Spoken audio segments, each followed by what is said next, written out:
بسم الله الرحمن الرحيم. In the name of Allah, the entirely merciful, the especially merciful. يا أيها الناس اتقوا ربكم الذي خلقكم من نفس واحدة وخلق منها زوجها وبث منهما رجالا كثيرا ونساء واتقوا الله الذي تساءلون به والأرحام إن الله كان عليكم رقيبا. O mankind, fear your Lord, who created you from one soul and created from it its mate and dispersed from both of them many men and women.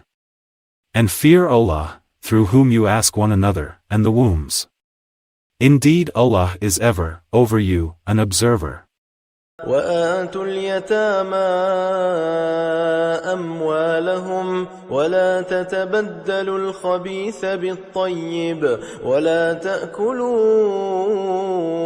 أموالهم إلى أموالكم إنه كان حوبا كبيرا. And give to the orphans their properties and do not substitute the defective of your own for the good of theirs. And do not consume their properties into your own. Indeed, that is ever a great sin. وَإِنْ خِفْتُمْ أَلَّا تُقْسِطُوا فِي الْيَتَامَى فَانكِحُوا مَا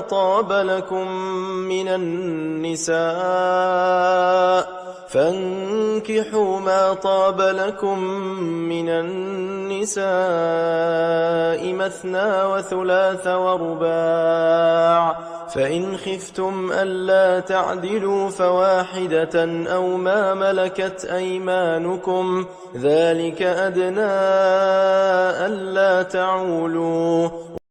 And if you fear that you will not deal justly with the orphan girls, then marry those that please you of other women, 2 or 3 or 4. But if you fear that you will not be just, then marry only one or those your right hands possess, that is, slaves. That is more suitable that you may not incline to injustice. وَآتُوا النِّسَاءَ صَدُقَاتِهِنَّ نِحْلَةً فَإِن طِبْنَ لَكُمْ عَن شَيْءٍ مِّنْهُ نَفْسًا فَكُلُوهُ هَنِيئًا مَّرِيئًا. And give the women upon marriage their bridal gifts graciously. But if they give up willingly to you anything of it, then take it in satisfaction and ease. ولا تؤتوا السفهاء أموالكم التي جعل الله لكم قياما وارزقوهم فيها واكسوهم وقولوا لهم قولا معروفا. And do not give the weak-minded your property, which Allah has made a means of sustenance for you, but provide for them with it and clothe them and speak to them words of appropriate kindness. وابتلوا اليتامى حتى إذا بلغوا النكاح فإن آنستم منهم رشدا فادفعوا إليهم أموالهم ولا تأكلوها إسرافا وبدارا أن يكبروا ومن كان غنيا فليستعفف ومن كان فقيرا فليأكل بالمعروف فإذا دفعتم إليهم أموالهم فأشهدوا عليهم وكفى بالله حسيبا. And test the orphans in their abilities until they reach marriageable age. Then if you perceive in them sound judgment, release their property to them. And do not consume it excessively and quickly, anticipating that they will grow up. And whoever, when acting as guardian, is self-sufficient should refrain from taking a fee, and whoever is poor, let him take according to what is acceptable. Then when you release their property to them, bring witnesses upon them. And sufficient is Allah as accountant. للرجال نصيب مما ترك الوالدان والأقربون وللنساء نصيب مما ترك الوالدان والأقربون مما قل منه أو كثر نصيبا مفروضا. For men is a share of what the parents and close relatives leave, and for women is a share of what the parents and close relatives leave, be it little or much, an obligatory share.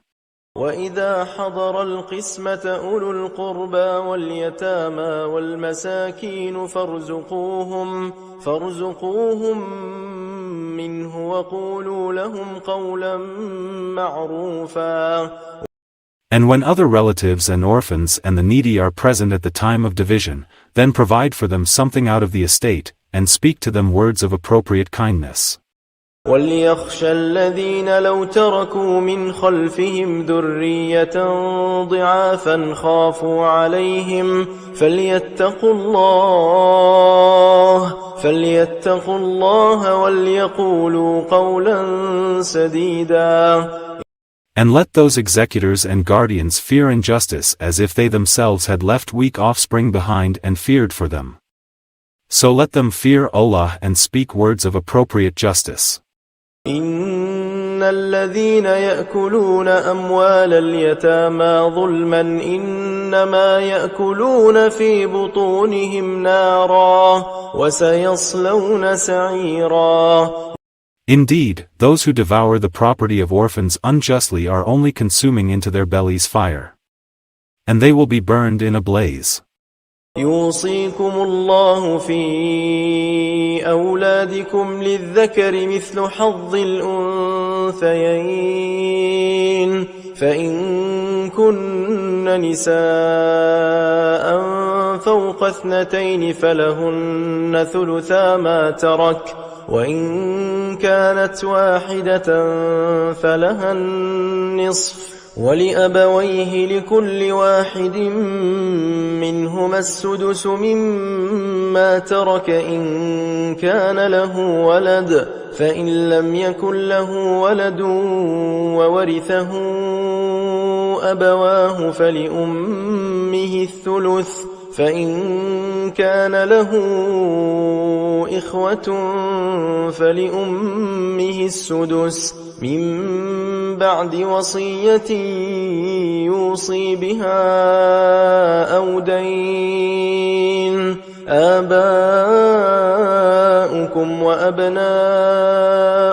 لا تدرون أيهم أقرب لكم نفعا فريضة من الله إن الله كان عليما حكيما. Allah instructs you concerning your children, that is, their portions of inheritance, for the male, what is equal to the share of 2 females.